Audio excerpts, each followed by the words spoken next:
name is Kristen McAdams. I am the host of the Psychology podcast, media partner here at Biohackers World, and I'm also an integrative mental health therapist, which means I am ecstatic to interview Dr. Patrick Porter. BrainTap. I cannot wait to tell me everything about BrainTap. I know I've tried it, and it is a phenomenal technology. And as a mental health therapist, any way that I can find that people can have a different experience in their own minds and bodies is just so important. So thank you for providing that, and please tell us. You're welcome, yeah. Well, we invented the technology back in the 80s to help actually people with pain. You know, you think before opioids, they were looking for solutions, and we were doing biofeedback. You know, we're making the hands warm, get rid of headaches, and doing breathing exercises. And what we're finding is people are in so much pain, they couldn't even do these simple exercises. So we started looking at doing candle meditations. You know, this is one of the solutions.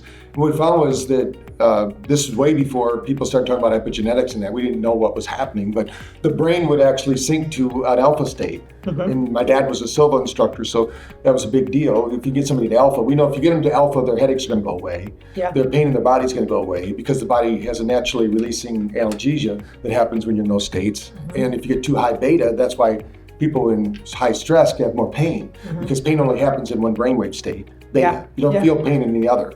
So and pain is an input, correct? Yes. Okay. Yeah. So there's no pain in the body. It's a signal from the body. Yes. But then the brain tells you where it's at, but the pain's not happening physically anywhere in the body, but we feel it in the body. Yeah. So that's why, like, I've worked with vets, a couple of them actually, that didn't have feet.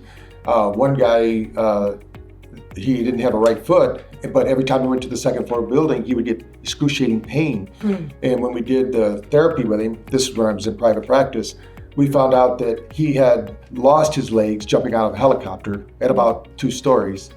So he jumped out of the helicopter, landed on a landmine. He woke up weeks later without his legs, but he had pain in that foot only when he went up to the second level. So his psychology or his brain was thinking, hey, I'm up at this level. I must be getting ready to jump out of that helicopter. And so it was preparing, it was actually giving him a signal saying, that's painful, don't do it. But he didn't realize it. And the only way the pain would go away is if he could fall asleep, but he couldn't sleep because the pain was so intense. So he would just have this incredible cycle of pain. And it only took one session with us doing it because once we got his brain out of that, we call it a neurological lock. So I know there's a lot of mental health issues out there today, and of course my background is psychology, but I think there's also a physiological.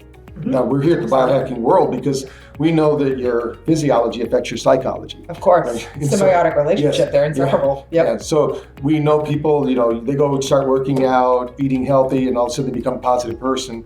And then we know the other side is they go get some help and they get positive, and then they start working out and doing their thing. So they seem to go one or the other. And I tell people it's high energy. So when we look at why most people can't meditate, only 5 to 10% of people do, was because, and we've measured this over the last 10 years, we've done scans on 30,000 brains, and a good number of them were meditators, and we showed them when you're meditating, you're actually causing more stress on your brain than you are because it's going against the thing that's, right. Because the monkey mind comes out. And most people don't realize that they don't have enough energy to meditate. And everybody does yoga in America thinks it's a physical fitness thing. It was designed for a couple main reasons.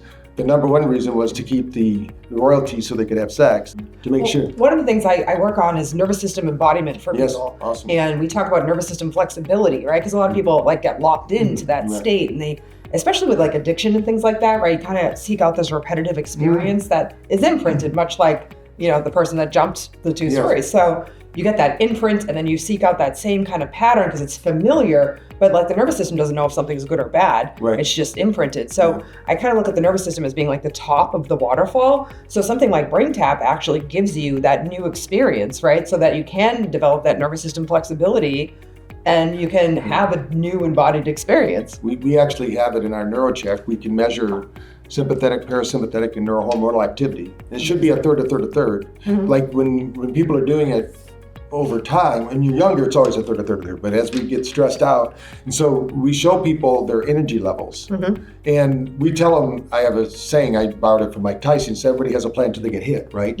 So even the best biohackers are using BrainTap because they know they're going to have to recover. And I use the example of just flying in an airplane to show people, because I did a scan when I use all my equipment, like Dan DeBond's equipment, like radiation, he made me a coat I could wear that's silver lined and all that, no problem. But when I flew across the country just in purpose, not doing anything, didn't do BrainTap, didn't prepare, just did it like a normal person would, just go on, click on, measured myself before I left, measured myself. I got to California, I lost 60% of my energy in 4 hours. Wow.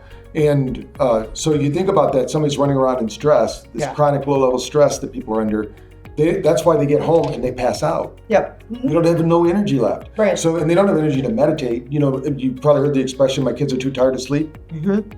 Most adults, only 1/3 of the world is sleeping. Yeah. So that means if you're not the one sleeping, it's one of two of your friends, you know, and one suffering alongside you, you know. So that's the key thing that has to be fixed. So what we teach people is there's 3 different times. They call us a meditation tool, but it's a brain fitness tool. We're exercising the brain. Mm-hmm. In the morning, we need to exercise the brain with a brainwave called SMR, sensory motor rhythm. Mm-hmm. And a lot of people don't realize that's the one as we age that atrophies. Mm-hmm. It also has to do with the vestibular system. It has to do with memory and recall. Okay. So once you activate that brainwave, all these things improve. Like in our dementia study, everybody on the dementia study was off it within 6 weeks. Wow. Now, we're not having that same level of success with Alzheimer's, but I think it's because they need more energy. Mm-hmm. You know, if you want to start working on your brain now, you don't wait. You don't want to have a breakdown to have a breakthrough, because if the matter is not there. Mm-hmm. And that tends to be when people do it, right? Like when there's like a serious injury or a serious... They're going, I mean, it's not going to hurt me today. Yeah. But the reality is that behavior is going to kill you later. Mm-hmm. And if you let it go too far, it's almost like you signed a death warrant and you want to rescind it, but you can't. You can't, yeah. You know, because of some things. But I still believe truly that as long as your heart's beating and you're breathing and you're thinking, you have a chance at... Because there's so many miracle stories. I had a miracle story. There's so many miracle stories out there that are unexplainable. It has nothing to do with any medicines or any techniques. It's just divine intervention. What's your miracle story? In 1984, I was hospitalized. I was working for a company in the plating company for the big 3 automotives. Mm-hmm. And I was cleaning a metering pump that was pumping bisulfite. And it's very toxic. Sure. And the electrician turned it on while I was putting it on, because this big siren's going off at the factory saying that they're getting charged almost $200,000 a minute, because that's how poisonous it was. One of the worst poison sites in the world. And so I worked in the waste treatment plant because I got more money, because I was in college. I thought that was going to be the way to go.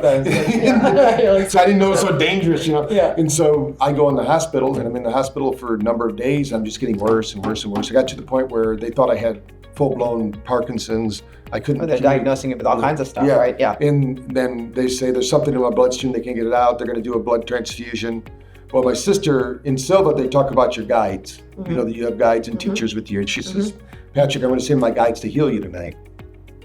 And then I'm thinking, all right. You know, I mean, I've seen them in there. Yeah. And so, but that night while I was laying in bed and I couldn't sleep, and you know, that's really bad, you know, if you can't sleep. Mm-hmm. I would sleep about 12 to 18 minutes is all every day. So that's going to make you psychotic. Yeah. Anyway, so I'm laying there listening to the hum of the outside air conditioning unit, and sitting there, and a big golden being showed up in my room.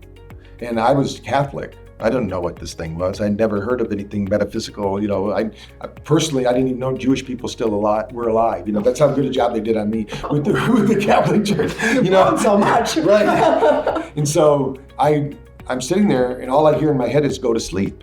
Mm-hmm. They didn't give me any profound message or anything like that. But I immediately jumped up, because I was at a Seventh-day Adventist hospital, because I was vegetarian at the time, and they're, you know, vegetarian. So I go running out. It was Kellogg's Hospital, because I grew up in Bellevue, Michigan. So it's a famous hospital for health.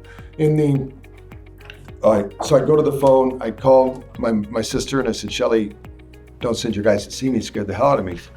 And she said, Patrick, you're talking. Because I couldn't talk earlier that day. Yeah. I go, I am.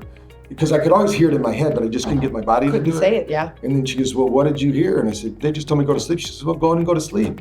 I said, I tried to go to sleep every day, and I'm not doing it. She says, go to sleep today. So I was only 24, so, you know, still pretty hard-headed. So then, like, I can't. Yeah. So I go in and lay down. Next thing I know, they're waking me up at 11:30 in the morning. I slept all night. I mean, wow. And you must have felt like a different person after that. Yep. They pulled the blood, and they came in about 20 minutes later, pulled the blood again. Then the doctor came in and the nurses are looking at me and they says, what's going on? And they said, we can't explain it, but there's nothing in your bloodstream. Wow. And they said, we still got to keep you under observation. So they kept me in the hospital for 2 months to figure out how they healed me. They didn't heal me. Now you're an experiment. Yeah. They were trying to figure out, how did this guy, what happened? Yeah. I didn't tell them that a golden being came into my hotel room. Yeah, they're gonna put you into a different experiment if you say that. Yeah. But at that moment I knew, and I knew exactly after that I had to do what I'm doing now. It was like just a level of certainty. And I was never going to do this. I went to school for electronics. But when people say, why do you have the BrainTap? Because my first love was electronics. Yeah. Even though my dad was a Silva instructor, I was not going to do that. But then after that, I said, yeah, I'm going to do that. And what a beautiful combination of like the skills you already had with the experience, right? Your lived experience. Amazing. That is truly amazing. Thank you for sharing your miracle story. I appreciate that. I feel like it's such a vulnerable thing to share your miracle story. I don't share it a lot. Oh, thank you. I feel honored. I don't want people to think I'm using it like some corny thing, that people do. Yeah, well, and people get like really, so one of my passions is to get the wellness, mental health, and medical industries to communicate. Mm-hmm. And, we have all these stigmas, these social constructs around, and these ideas that are perpetuated in the media and things like that. And people tend to treat, biohacking and wellness as like woo-woo or like kind of off the edge. So I think when we share stories like that, they can sound, right? Like people are like, you mind, like whatever, really? But then you're like, no, this is my lived experience. This is by sharing my lived experience and having this conversation, you get to actually kind of dismantle some of those barriers so that people can connect to their well-being in a different way. Yeah. Gives them permission, kind of like you got permission to sleep.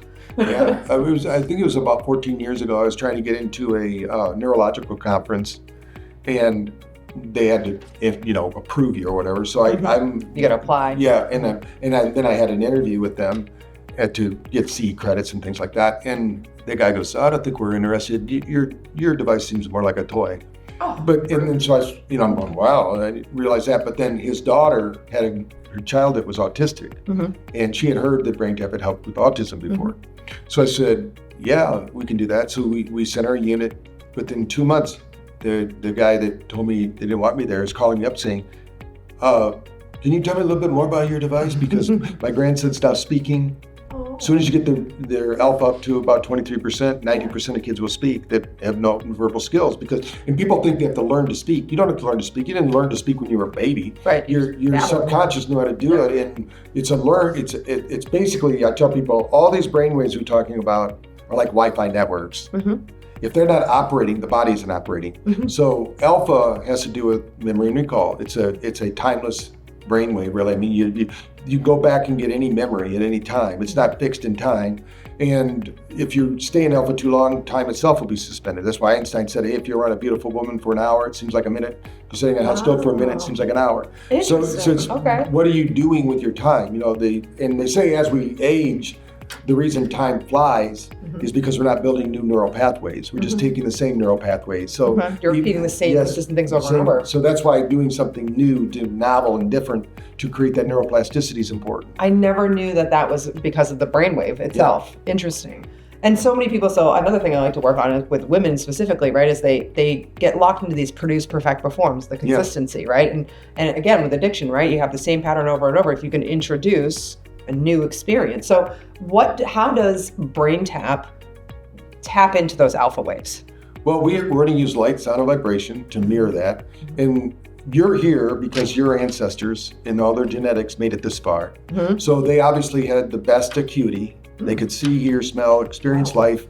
And so you won the genetic lottery. You're here, because there's a lot of other genetic lanes that didn't make it, right? Yeah. But you're here now, so that means that you must be able to handle this moment. But what's going to activate you? What a beautiful statement. In this moment, so that means that these cues in our world, like we go next to the ocean. Let's say you and I go next to the ocean. We're going to watch the waves, and this is beautiful. It's my favorite thing to do. My ancestors are Vikings. That's right. So was I. Yeah, I used to draw Vikings. Yeah. All right, we were probably connected. Yeah, when I did 23andMe, I got a lot of Vikings. Yeah. In the process of sitting next to the ocean, we would start to downregulate our nervous system naturally. Yep. And it doesn't have anything to do with you can say it's because they love the waves, but it's because we're creating acetylcholine. As soon as you start getting into alpha, you start creating those neurotransmitters. Because as you go through the different waves, that's when your gut starts to make those neurotransmitters. That's why sleep's so important. If you're not sleeping, you're not building. You should wake up in the morning with a full tank of neurotransmitters. Then you can handle your day.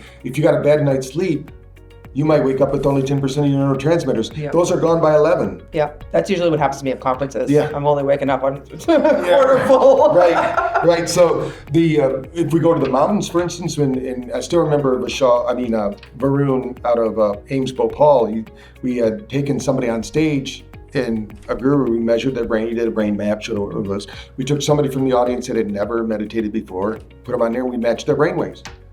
And I said, at 7 minutes going to do this, at 12 minutes going to do that. How do you know that? I said, because everybody does this. Every brain does this. It's just the way we're wired. We take the environment and we change. And if anything, epigenetics showed us is that everything changes. It's flexible. It's not like there's a fixed thing. And so after we did it, Varun says, you're cheating. That guru meditated for 25 years, and here you got this kid who never meditated. And I said, well... How dare you use tech to... That's right. I said, have you ever meditated to a candle? He said, oh yeah, all the time. I said, that's cheating. He said, what do you mean? I said, it's a technology. Candle is a technology. It's not found in nature. But a bonfire might be, or a fire. The reason we get mesmerized by fires is that fire is actually emitting 8-10 nanometer light, and it's resonating at 10 hertz frequency.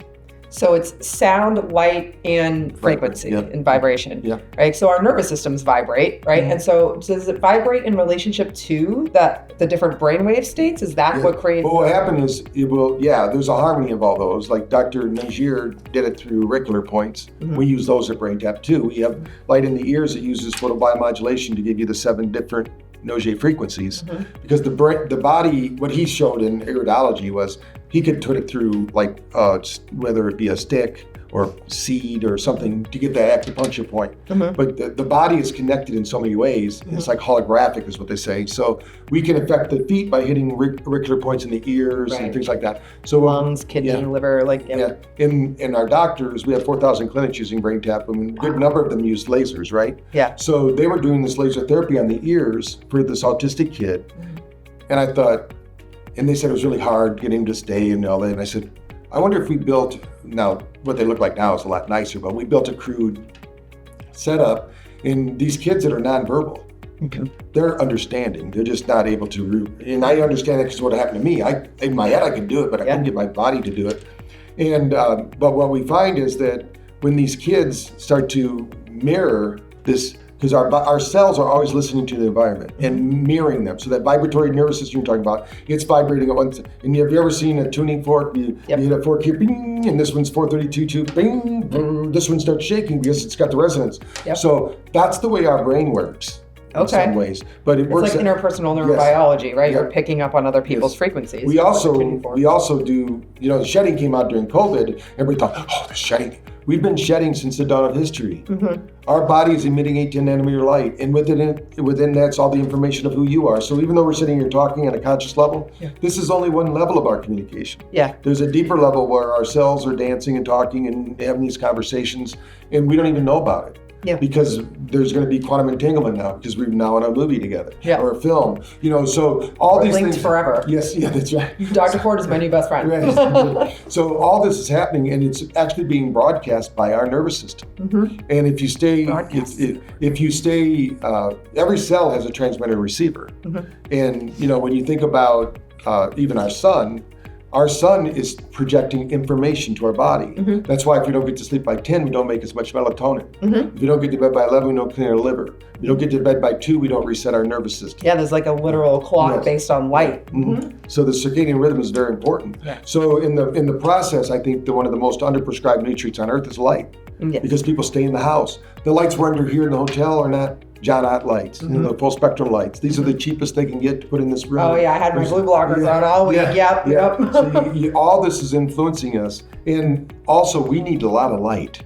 Like this room looks like it's bright, but compared to daylight, it's nothing. It's not even 1/100th And does things like sunscreen impact that as well? Like when they're telling you to like apply sunscreen and things like that, people are like very scared of the sun now. You don't want to use sunscreen if you can help it, unless it's a natural sunscreen. Yeah. What you want to do is get yourself some good colloidal silver and put that on every 20 minutes you're out, and it will heal you as fast as you get burnt. Amazing. So, and it'll also repel the negative light from the sun. But we really don't get, and you can get blue light toxicity too, right? Like just from staring at too many screens. Right. Yeah, and that's because the blue light on those screens is dirty light. They didn't tune that. Ours is tuned 470 nanometer light. It's been what's used in beauty schools and beauty salons all over the world to take crow's feet out and build collagen. Yeah. So we've actually got a study done in New York. We didn't pay for it, but there was a group that did a whole research study on macular degeneration and how we help to reduce the pressure, which is one of the signs that gives you that. So as you think about what's going on with your body, it's all about light. It's all about energy. It's all about getting energy to if you can get energy to the place where there's damage. And right now we know uncertainty and fear are two of the killers of the brain. And that's everywhere on TV, radio, the internet. Well, it seems like our whole environment is designed to stress us out. That's what it seems like to me. And I hear people, part of what you're saying too is that these environmental stressors are not in our control, but behaviorally you can change some things. But people blame themselves. They're like, I'm sick. It's my depression, my anxiety. I'm sick. It's my diagnosis. And they identify with that. And then I think I know that there's some research that says that just receiving a diagnosis changes the prognosis depending on how often they're thinking about things. Yeah, we always tell people, and it's hard to explain to people, but you're not this body. When you die, everyone will tell you at your funeral, they'll say, she's in a better place. Even 2 weeks later, they won't say that, but everyone at the funeral, because they're facing that moment right now, they know you're not there. You look differently. And they're soothing their own grief. Yes. Grief is for the living. Yes, that's right. And so what I tell people is, you're that 3/4 of an ounce that they've measured when people leave. That's the average weight somebody loses when they die. Yeah, So you're the energy that left. Yeah. You left the building. You weren't this body. This is a spacesuit. And that energy must get redistributed into the universe, right? Reassimilated, yeah. Yeah. I mean, your uniqueness of who we are in this life, I mean, if we did have other lives, if we were on other dimensions, we don't know that because we're here. Yeah. We're focusing on this. So it doesn't matter what we were in those lives. I mean, in therapy, though, you might... In therapy, we like that topic in therapy. Right. We love the past in therapy. Yeah, and it could be a representation of what can be produced, because if you don't learn from the past, you relive it. Everybody has patterns in their life. We all have a certain way we do everything, and if we don't like what we're getting, we got to change that pattern. And because you can't do the same pattern and think you're going to get a different result. It's like 2 + 2 is 4. I don't care who thinks there's new math that 2 + 2 is 5. I mean, that's crazy talk. Yeah. I mean, even though they're trying to convince us in school, that's what it is. I mean, it's the reality is the reality. Yeah. And our brain is always trying to make sense of it. Yeah. And if we're in a high and if we're in a high anxiety state, high fear state, that's actually imprinting into our reality. It's telling us, in order to have this future we're thinking about, we got to be stressed and anxious. So we've got to figure out in our physiology right now, and that's where the BrainTap comes in, because when we overload the senses, that's what we're doing. We're overloading the senses, visual with LED lights, and they're doing different things. They're moving at different speeds, depending upon the earth frequency that we want to change it to, because that's the way we're designed. We used to be hunter and gatherers, and we would get all these different stimulus when we're out there walking around.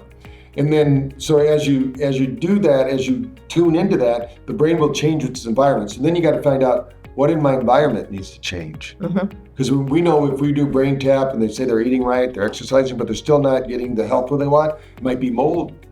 Something going on in their house. Because our brain is really good about omitting things. At first you can get sick, and you go, something's wrong. And then you go to the doctor and they say, oh, it's nothing, just take these. You're within your normal range. Yeah, so take these, and you go back home and this mold's still there, you're still sick, but now your brain has learned how to suppress it.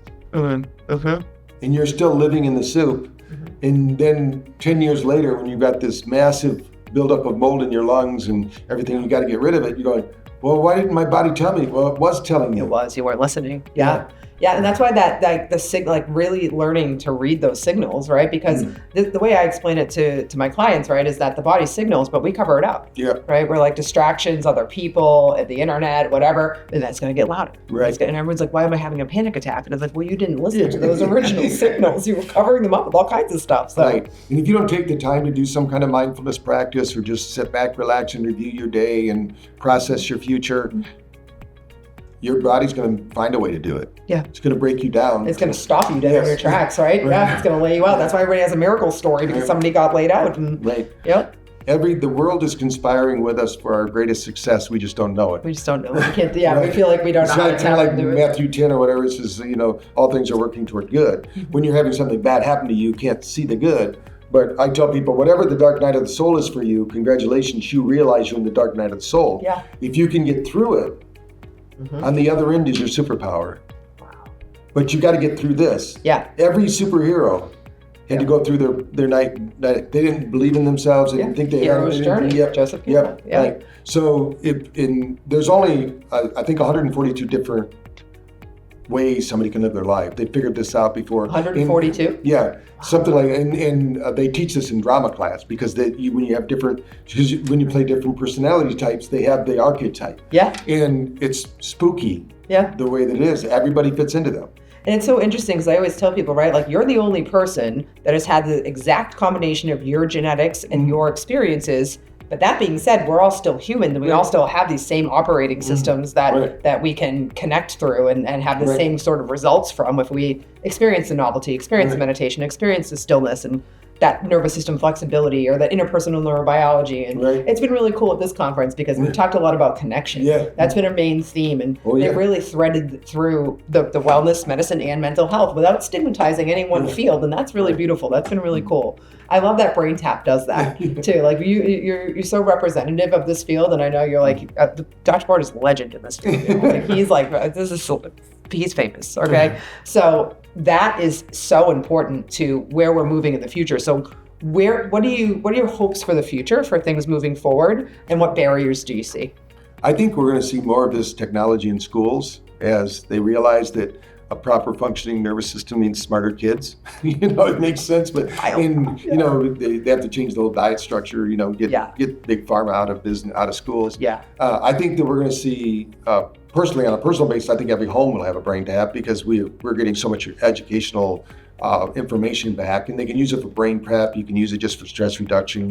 There's 2,000 different sessions. Make it as regular as a cell phone. That's right. Everybody's got a cell phone. Why wouldn't you have a tool that would help you connect to yourself and others? Yeah, and I think that there'll be like the saunas and things like that people will have, because we got to detox. I mean, our environment is just getting destroyed, and we're not overpopulated. That's a just like our brain and what's happening in the world. We don't have a stress problem, we have a capacity problem. If you do recovery, you can handle the stress. But if you never recover and you just have stress after stress after stress after stress, the body thinks that's normal. Yep. You're arguing with yourself, and your body's going, what do you mean? We're doing the same thing every day. This is what you've been doing. What we do. You don't do anything different, so let's just keep rolling with it. Because you're only awake about 25% of your day.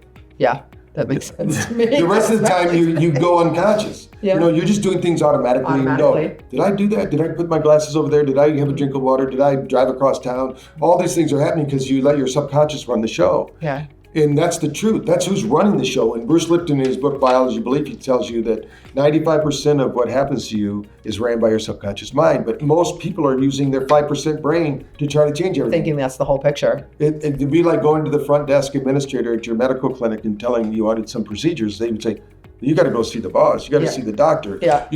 But we're telling the wrong person. Yeah. They like defer to your ego. And your ego's like, I'm going to go create a problem that I can solve myself so I can stay relevant. Right. Exactly. Yeah. Instead of tapping into your subconscious and letting that stuff come up. Right. Thank you so much for your time. This has been such a wonderful conversation. I really appreciate everything that you have done with BrainTap, and like what you're giving to the community and what you're healing for people it's truly incredible. So I'm honored to be able to have this conversation with you, and thank you very much. All right. Well, thank you. Unlock your full potential at the Biohackers World Conference and Expo in Los Angeles on March 29th and 30th.